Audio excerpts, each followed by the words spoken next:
Hello everyone and welcome to today's webinar. For today's webinar, we're going to be covering battery sizing with the Gen24 Plus hybrid inverters from Fronius. Joining me today is my colleague Cyprian Okulu, who is the technical sales advisor for the Western African region. And today I'll also be assisting myself, Byron Kutzer, the technical sales advisor for the Southern African region.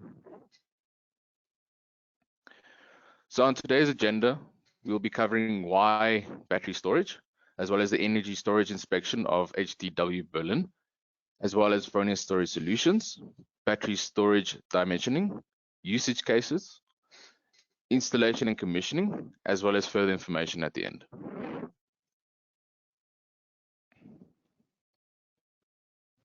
Before we start, please feel free to ask questions during the webinar using the chat function down below. We will attend to your questions as soon as we can. Also, please gladly provide us with feedback on today's webinar. If you enjoyed it or any helpful advice, will be greatly appreciated. So why battery storage? So with battery storage, you can store your PV surplus energy that would otherwise be wasted if you're not utilizing your full usage in a sense. So for example, if you had someone at home, for example, that's only using 1 kilowatt, for example, and you've got a 10 kilowatt system, you then wasting that potential energy that can be then stored. As well as your self-sufficiency, this helps increasing it. Also making use of solar energy for your everyday needs. This also helps with customers who want to avoid feeding back into the grid. So if you are not able to feed back into the grid and be credited for your energy that you're supplying through the grid, you can then utilize that energy in a form of storage to help supply your load profiles during night times. And this also provides you a backup feature during grid outages. So the next part is the energy storage inspection of HTW Berlin.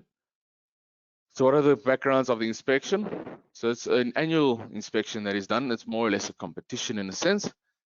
This provides full transparency in PV storage on the system market. So it gives you a direct, different manufacturer specifications, as well as a reference to maximum values only, so a comparison of efficiencies, as well as your nominal storage capacities and or usable storage capacities available on the battery and the inverter systems. It all depends on the dependence on the inverter types, so single phase, three phase, for example, as well as a higher relevance of partial load efficiency, as well as no meaningful comparability available in a sense. So for example, on the reference test cases, what they'll normally do is they use a 5 kilowatt single phase. So in this case, we used our Fronius Primo Gen24 6.0 kilowatt inverter coupled with a BYD HVS.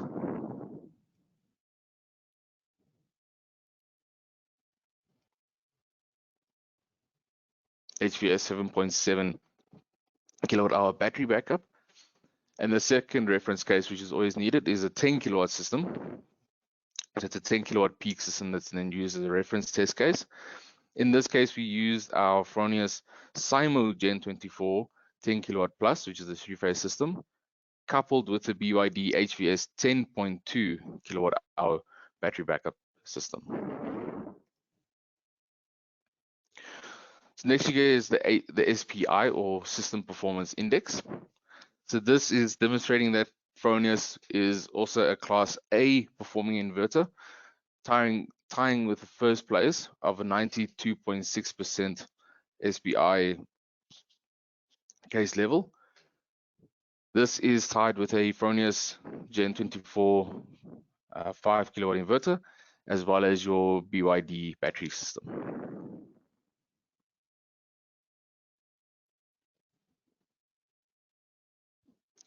So for Fronius storage solutions, we normally recommend is the Fronius Gen24 Plus series of inverter, coupled with a BYD battery box premium.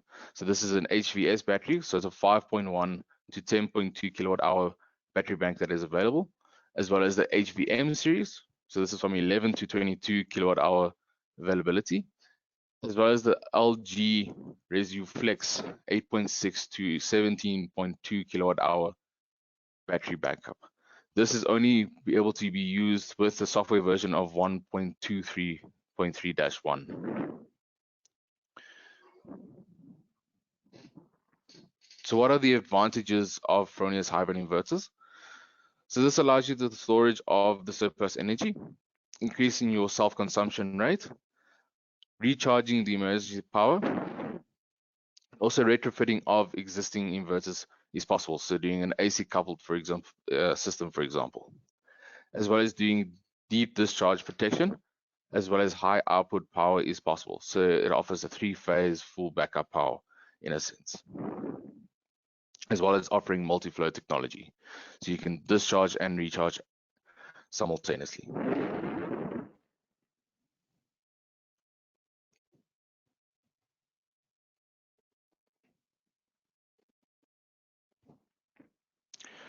Fronius hybrid inverters. So as mentioned, we do manufacture hybrid inverters is our Gen24 series range. So this is available as a single phase inverter. So it's a single phase with power class from 3 all the way to 6 kilowatt. It's got 2 MPPT inputs as well as 1 battery input on the inverter. The inverter is also available as a 3-phase variant. So again, 3-phase with power class from 3 all the way to 10 kilowatt is possible, as well as also having 2 MPPT inputs and 1 battery input on the inverter. Also note is full backup power is only available on the SIMO 6 to 10 kilowatt variant, whereas the SIMO 3 to 6 or 5 kilowatt max, there's not full 3-phase backup capability. So the Gen24 Plus, what are the advantages? So with the Gen24 Plus SIMO, you have a usable MPPT voltage range of 80 to 800 volts. So this is anything from 4 to 6 modules all the way up to 14 modules, for example. This allows you to do a super flexible design as you have 2 usable MPPTs and you have a much greater usable range of voltage that can be utilized. As well as for the Primo's usable MPPT voltage range is from 65 to 600, again allowing for a much greater design flexibility with the system itself. Another great advantage is the full backup power on the 3-phase variant of the units. So when you're utilizing 3-phase, you can have 3-phase full backup power and not only through one single phase, for example.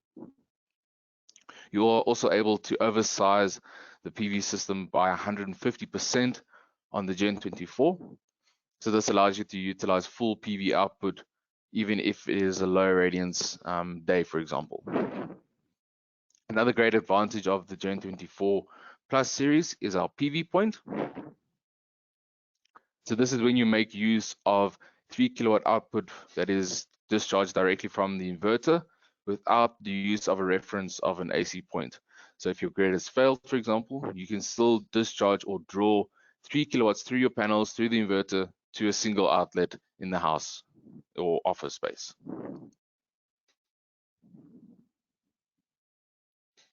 So just a bit of technical data. So as you can see on the SIMO Gen24 Plus, on the smaller range models from 3 to 5, you've got an input current on the MPPTs of 12.5 locked at 12.5 each, whereas for the SIMO 6 to 10 and the Primo 3 to 6, it is at 25 to 12 and 22 to 12 amps. So this allows you to, again, utilize much greater design flexibility in your system with trying to utilize the full amperage that you can achieve. Important to make note of is the battery input output current maximum on the units. So whereas for the Primo and the SIMO larger units, it is locked at 22 amps, whereas for the smaller SIMO units, it is only at 12.5 amps.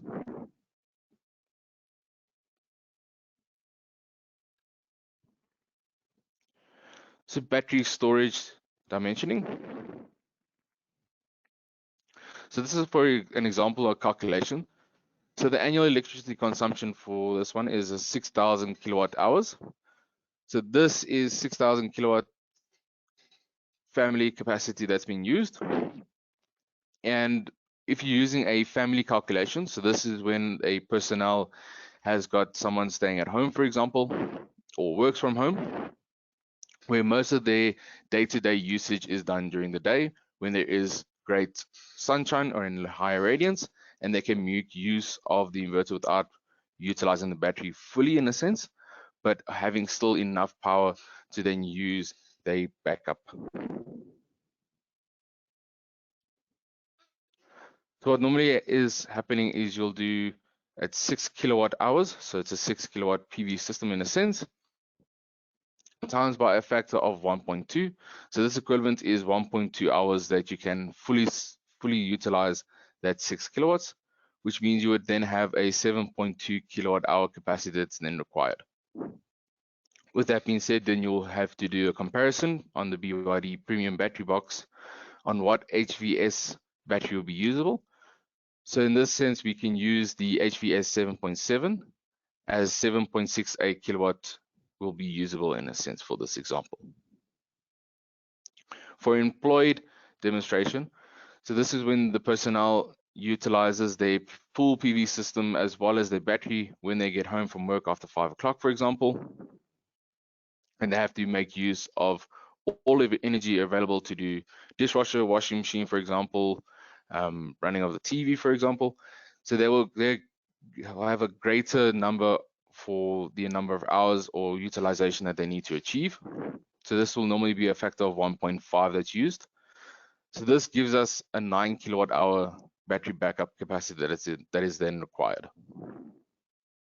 Again, you would then reference to the BYD premium HVS diagrams. And here we can see that a 10.2 is available, which means we've got a 10.24 kilowatt hour is then usable for our demonstration here.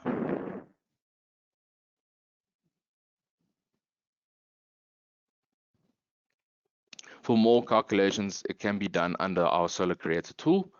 So this will allow you to do a full calculation of the site itself, as well as your kilowatt hours, as well as input the battery that you're going to be using, and as well as the inverter itself.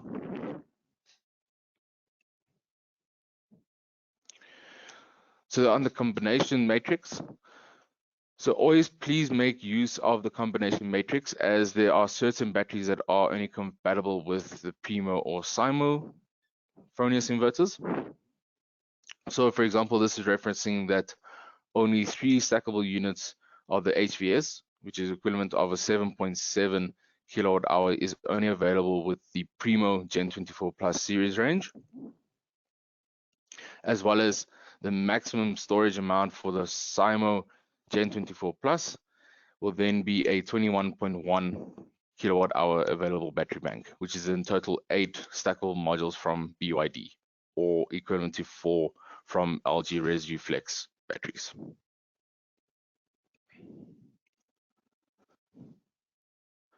So this allows for possible discharge and charge power from the BYD and Fronius.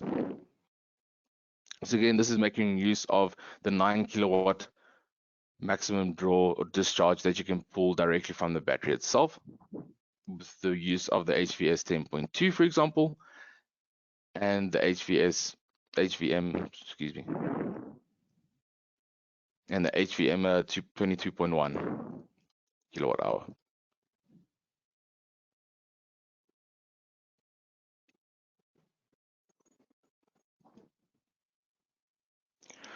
So on the warranty side, so normally BYD's warranty is a time compensation, so full compensation or repair for the unit, as well as energy throughout of the years.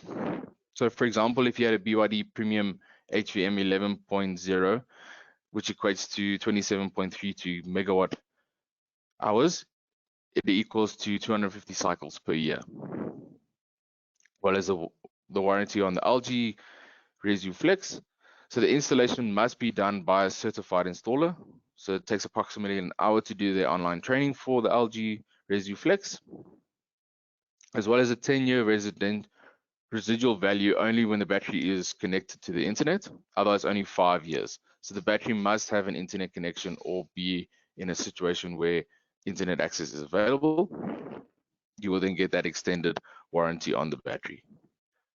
And the warranty conditions obviously varies per country. So obviously please check with the manufacturer that you are purchasing through if it is covered in the country itself.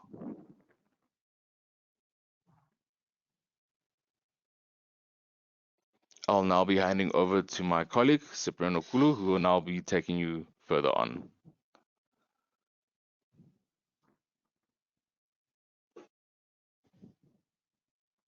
Yes, indeed, Byron. Thanks a lot for your wonderful presentation. Great. Good. So I believe can all hear me and of course see my screen. So I will be continuing from this point to give us some use cases of especially the storage solutions with Fronius GEN24 Plus inverters and the BYD batteries, as it serves as a solution for, in this case, small commercial outfits. So before I continue, please feel free to send your questions, just like Byron mentioned at the beginning of the webinar, and using the chat function, of course, and we'll do our best to answer all your questions during the webinar. So continuing, let's take the first reference example of a trading company. So this trading company implements 2 towers of the BYD Premium HVM 22.1 kilowatt hour, of course, and that's making it up to 44.16 kilowatt hour storage solution for a system comprising of 39.7 kilowatts peak PV system, which comprises of a unit of Gen 24 Plus 10 kilowatts, and then 2 snappies of Cymo 20 and Cymo 10. So for this solution, they implement it in providing alternative solutions for as heat pump, the use of home pilot for hot water generation by implementing a 9 kilowatt heating rod, and then of course the use of a watt pilot to provide a EV charging solution. So a unique feature for this particular system is that even in the springtime, the electricity demand can almost be completely supplied from the storage system at night. So the grid feeding is minimized as far as possible. So this is a wonderful solution for this particular trading company. And as you can see from the charts for both production and consumption, you can see that it of course tells that the storage solution is able to provide for almost all the electrical energy need for this particular outfit. Next up is for agricultural application. In this case, we have a 49 kilowatts peak system comprising of a Cymo Gen24 Plus 10 kilowatts and 2 units of snappies, that is a Cymo 20 and a Cymo 10. In this case, the same 2 towers as in the first reference of 22.1 kilowatts hour battery storage, giving us a total of 44.16 kilowatt hour. It is used for automatic feeding system, shared ventilation, and then milk cooling system. So the feature for this particular application is that even in winter months, the entire electricity demand is covered by the storage from their own PV, energy generated in the system. And then, of course, stored energy could still be used for additional consumer loads. As you can see, there's a whole lot that can be done with this remaining PV surplus supply. And then, of course, it can easily be implemented for hot water generation and, of course, for EV charging. Another example, still with the agricultural application. This time around, it's a 15 kilowatts peak PV system comprising of a unit of Gen24 Plus. Here we can see that the oversizing of 150% has been implemented here. So for this case, we have 3 towers of the BYD Premium HVM 19.3 kilowatt hour to give us a total of 57.96 kilowatt hour storage. For this, the very high consumption in the early morning hours and the evening can be covered from the battery, which is quite impressive. Large load peaks of up to 15 kilowatts are supplied as much as possible by the storage unit, and the power from the grid is significantly reduced. And this is also seen, as you can see from the power drawn from the SolarWeb screenshots for both production and consumption. Yeah, so taking a look at the integration in an existing system. So an advantage of the battery storage system is that it is very flexible and can be retrofitted into an existing system. So all that is needed is for the integration of the hybrid inverter. You can, of course, have more than one PV inverter in the system. The PV generator, of course, only connected to the PV, and then, of course, can be connected to the hybrid inverter, as you can see in this case, although these are optional. These are optional. One thing you must note here is that in the event of a grid outage, of course, the hybrid inverter now becomes the grid former, and then the system functions via the use of the grid formed by the hybrid inverter in this case. But in terms of backup supply, it will, of course, be an autonomous system, if I must say, of the GEN24 Plus inverter. Good. So it can also be seen that the storage, for storage, 1 to 3 towers of the units can be installed, as have been seen in the previous slide. And then, of course, you can have a couple of Fronius smart meters installed if you want to install secondary smart meters for monitoring of other energy sources or load consumption, as you may wish to. Yeah, so an advantage that this has is that it is a perfect alternative to diesel genset in that with high or large storage capacities, of course, it ensures higher power supply efficiency. With the 100% backup mode in combination or with the use of the GEN24 Plus Primo and Simo, you'll be able to get or gain independence from fossil fuels, which of course has no running costs. And then of course, in terms of tank management and test runs, these are no longer necessary. So all that is required is a good or an efficient calculation of your storage demand, which Byron has earlier shared or talked about in the previous slide. So once you're able to calculate an efficient storage solution, efficient storage capacity, this will be able to cater for your energy needs in the event of grid outage. Yeah, so as I mentioned earlier, it is simple system to actually retrofit in an in-house grid system without noisy operation and exhaust fumes as compared to diesel genset systems. So let's take a quick look at the commissioning of GEN24 Plus inverter with, of course, in relation to the battery storage. So first up, would of course we always of course still maintain the snap-in concept. So all you need to do is to have the wall mount bracket installed, and then snap in the inverter, and then ensure that the grooves are correctly aligned. So once they're correctly aligned, then you can be certain that your installation is perfect. Usually there's an audible click that is usually heard once the correct placement is made of the inverter on the wall mount bracket.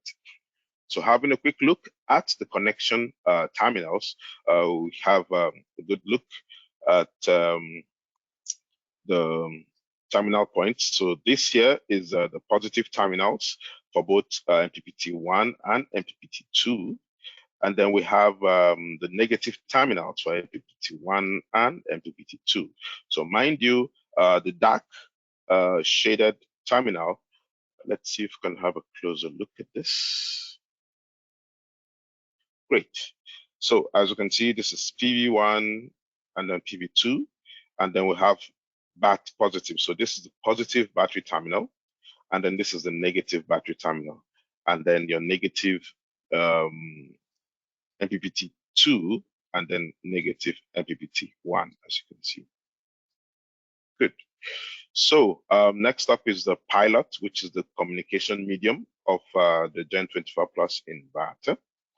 You have, of course, a separation area or separation device that is used to separate the communication medium, that is the pilot, from the other electrical terminals. You have your ground mount terminal block, and of course you have your PV points, or which I fondly call the opportunity power terminal point.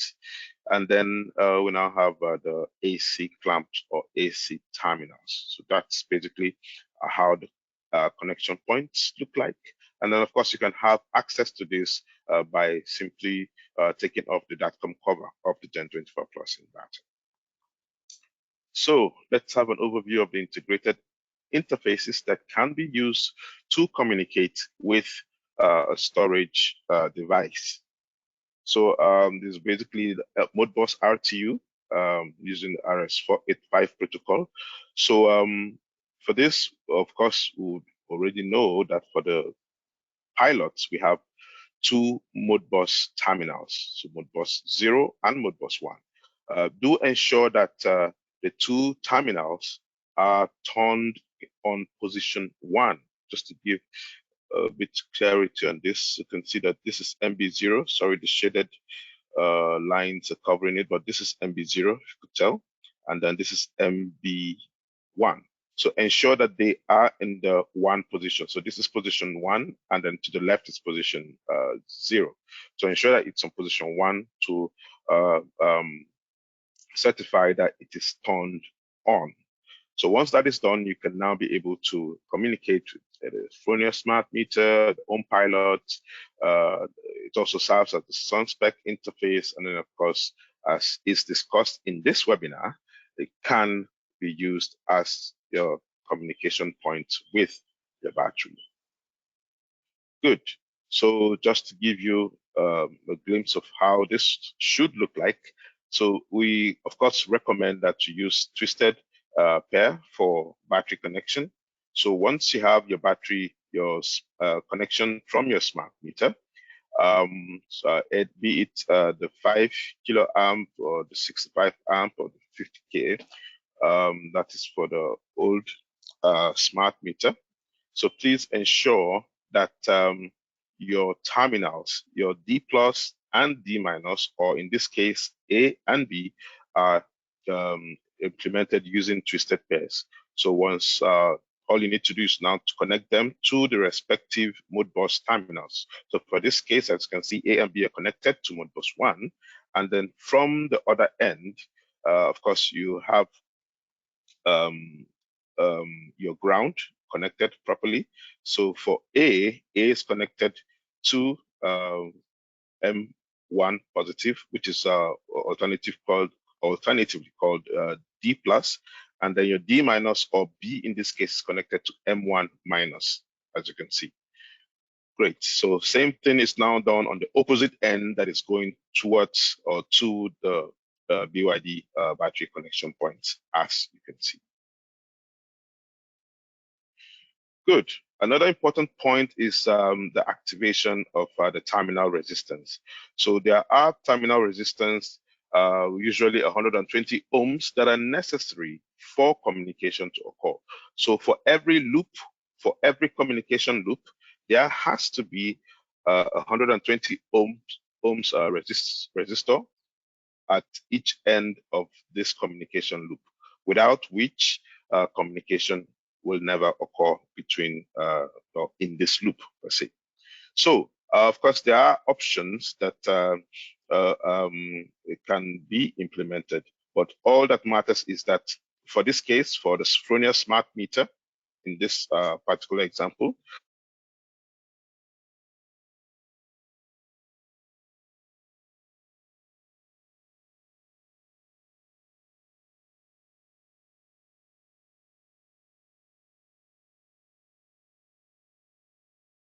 components of this particular system have the resistance activated. So what I mean is, if you have any other component in between, that component can actually be turned off in terms of the terminal resistance. So, but ensure that the end-to-end component of that particular loop has their 120 ohms terminal resistance turned on. So as you can see in this case, we have the Fronius smart meter first, the hybrid inverter in the middle, and then the battery at the other end. So what we are saying is ensure that the terminal resistance is connected on this Fronius smart meter.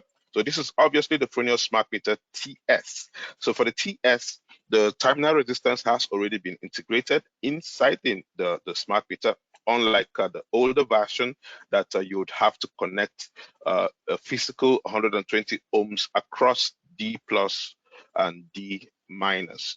So for this case, all you need to do is to jumper terminal 7 and 9, and then with that you have already activated the already integrated resistor, or 120 ohms resistance in the smart meter. As I said, the middle component can be left off, or should be left off, as you can see in this case. So the terminal resistance on the pilot, which is the communication medium, is left in the off position or turned off. And then on the battery, that is the BYD battery in this case, or the LG battery, whatever battery we're making use of. So ensure that the 120 ohms resistance is turned on, just like illustrated in this snapshot here, screenshot, as you can see. So for other references, as you can see in this case, or other options, in this case, the smart meter is in between the battery and the Fronius inverter. So in this case, you don't have to jumper the terminal 7 and 9 as was done in this case. So what needs to be turned on is the battery's 120 ohms terminal resistance for communication, and then ensure that you turn on the communication terminal resistance on the Fronius pilot hybrid, the Fronius pilot in the hybrid inverter, as you can see. So same thing applies here. In this case, the battery is in the middle, so the 120 ohms resistor is in off position, and then the components at the other end, that is in this case the smart meter and the Fronius pilot of the Gen24 hybrid inverter, are turned on. So that's basically it. I hope this message, this information has been passed clearly. Good. So another caution that must be taken, or an important note, is to ensure that the battery is commissioned and turned on first before the inverter. So ensure that you don't activate the inverter DC switch first. Make sure it comes second. So what is meant is that even if the inverter is on already, and then you want to integrate the battery per se, ensure that you turn the battery, the DC switch, DC disconnect switch of the inverter off, and then you can now connect the battery. Once you're done, you can now turn on the inverter DC switch on. Good. So let's quickly have a look at the BYD battery connection.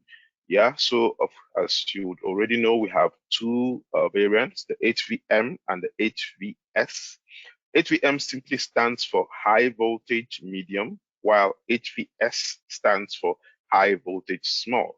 So with this, it is highly recommended or to be noted here that these modules or these variants should not be mixed. Please, so you don't have an HVM together with HVS in the same tower. That is advised against. So the battery management unit, that's the BMU, is identical for both HVS and HVM batteries.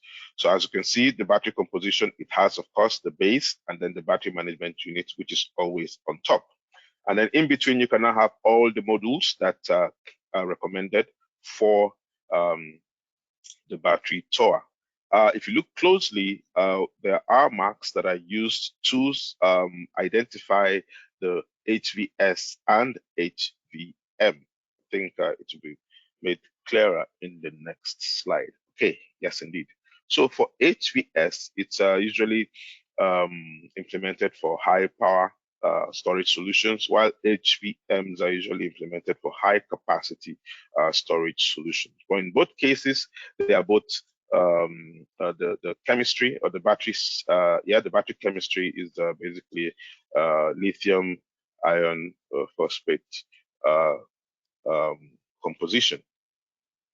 So in terms of scalability, for the HVS, you can actually have at least 2 and then at most 4 modules per tower.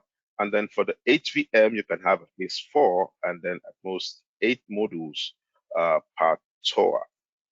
So here we are. So if you look closely, and I think this was also illustrated in the previous slide. Yeah, so the battery towers or the battery modules with a single strike, the HVS or S's, as if you may, and then the HVMs are the ones with the double strike, as illustrated here also. Yeah, so the ones with a single strike, the HVS batteries. So the ones with the double strike are for the HVM. So this is, of course, serves as an easy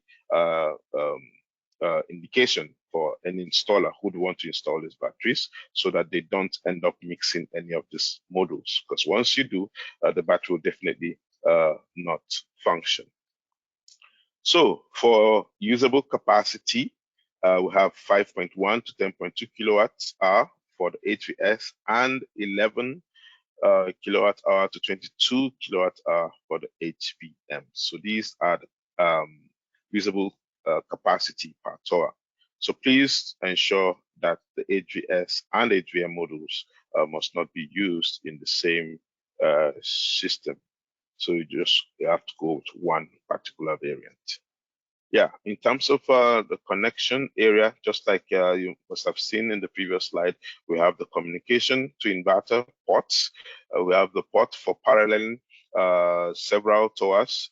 You can, of course, have up to 3 towers. We have the terminal for earth connection, internet connection, and then, of course, your DC cable connection terminals. Good. In terms of paralleling, there are possibilities. So, of course, BYD systems can be connected in parallel up to 3 towers. So as you can see in this case, this is just basically illustrating or telling us that mixing different variants is not allowed. So ensure that you have just one variant and the same variant goes through all the towers. Good. And then in terms of still talking about paralleling, you can only have one master in a system. And then cables, while paralleling, ensure that the cables have the same length and properties so that the same voltage is applied to each battery.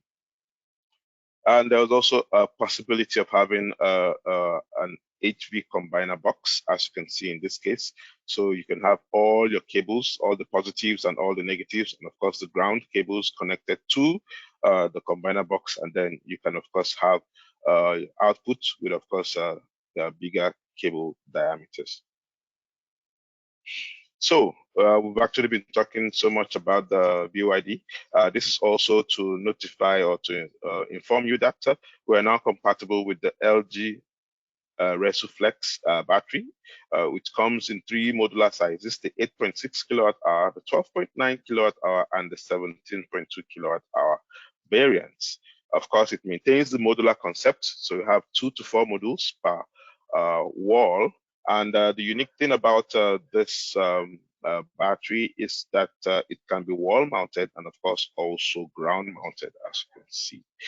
It still maintains a high voltage system and, of course, connectable with the GEN24 Plus. As Byron mentioned earlier, it is compatible variants are the ones with the software update for the inverter, as in version 1.23.3-1. So, giving us more info about the LG Resuflex. So this is the critical information here in terms of charging and discharging power. So for the Flex 8.6, it's 4.3 kilowatts. For the 12.9, it's 6.5 kilowatts. And then for the 17.2, it's 8.5 kilowatts, which are all really good figures. So for more information, please, you can use this link once we send out the recording and the presentation slides, and for more information for you. And then, of course, in terms of scalability, the highest scalable power you can get is 2 walls in parallel, which will give us a maximum of 34.4 kilowatt hour. So of course, the maximum, as you can see here, is 17.2. So by the time you multiply it by 2 or parallel both, you're going to get 34.4 kilowatts hour. That's STC, that's standard temperature condition. Good. So with that, we've actually come to the end of the presentation. We hope you enjoyed the content. We're going to give you further information regarding the recordings. All the recordings of these webinars are available on our YouTube Sub-Saharan Africa playlist. Besides that, you can actually visit our homepage to get operating and installation instructions via this link.